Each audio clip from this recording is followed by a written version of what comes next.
महादेव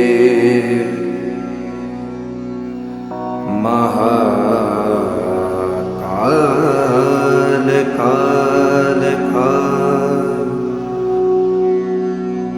ॐ महाकाल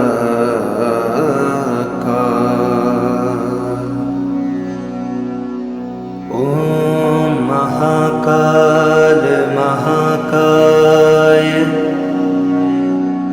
महाकाल महाजगत्पते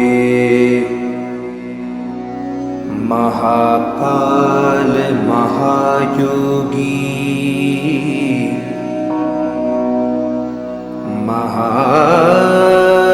महाकालं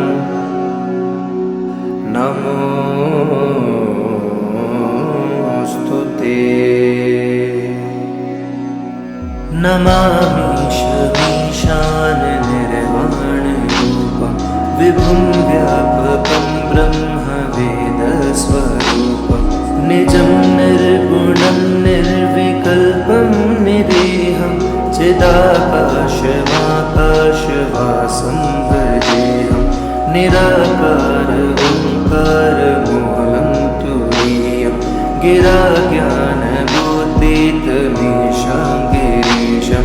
करालाभ महाकाल कालं कृपालं गुणागार संसार पारं नतोऽहं तुषाराद्रिसङ्काशवारं गम्भीरं मनोभूतकोटिप्रभाषी शरीरं स्फुरन्मौलिकल्लोलिनि चारु गङ्गा लसद्भालबालेन्दुकण्ठे भुजङ्गा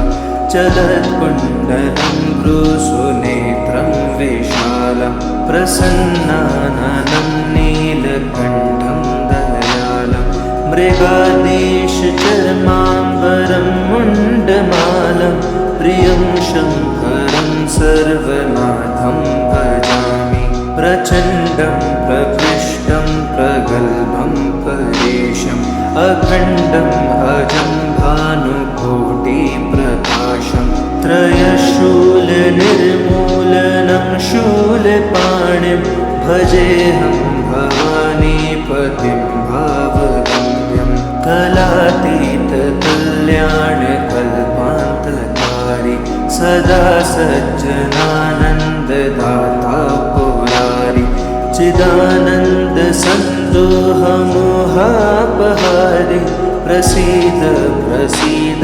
प्रभो मन्मथारि न यावदुमानाथ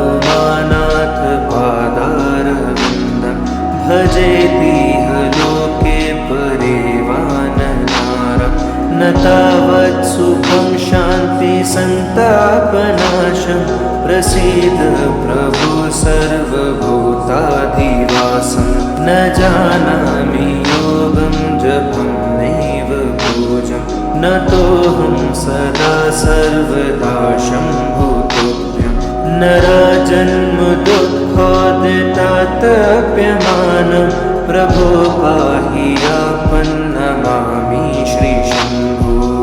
रुद्राष्टकमिदं प्रोक्तं विप्रेण हर्तोषये ये पठन्ति नरा भक्ताय तेषां शम्भु प्रसीदति इति श्रीगोस्वामी तुलसीदासकृतं श्री रुद्रकाष्टकं सम्पूर्णम्।